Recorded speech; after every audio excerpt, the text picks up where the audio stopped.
In today's video, I'm going to teach you how to measure distance in Google Maps. By the end, you'll know exactly how to get a quick, reliable distance estimate between where you are and the place you want to go, using the built-in directions feature.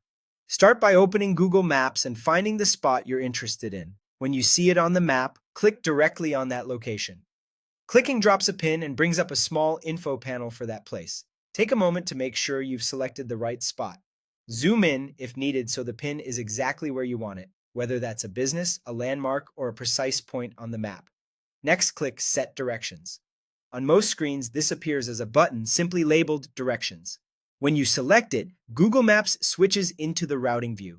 In many cases, it will use your current location as the starting point automatically.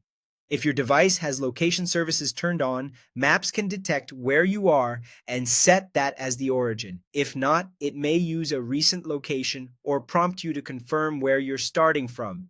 Either way, once the origin and destination are in place, the distance calculation happens instantly. At this point, Google Maps will estimate the distance automatically and show the routes you can take. You'll usually see the total distance and the estimated travel time at the top of the route list, along with a highlighted route on the map. If there are multiple options, alternative routes will appear as thinner lines. Each route displays its own distance and time so you can compare at a glance. Remember, this is route distance along roads, paths, or transit lines, not a straight line as the crow flies measurement. You can review the details in the panel to understand exactly how far you'll travel. The distance will update if you adjust the route or if Maps suggests a faster option.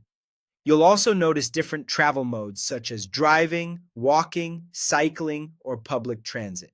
The distance shown reflects the path available for that mode, which helps you choose the most accurate estimate for how you plan to move.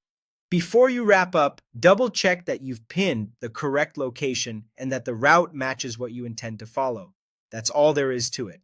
Click a location, set directions, and let Google Maps calculate the distance for you, complete with route options and a clear estimate you can trust.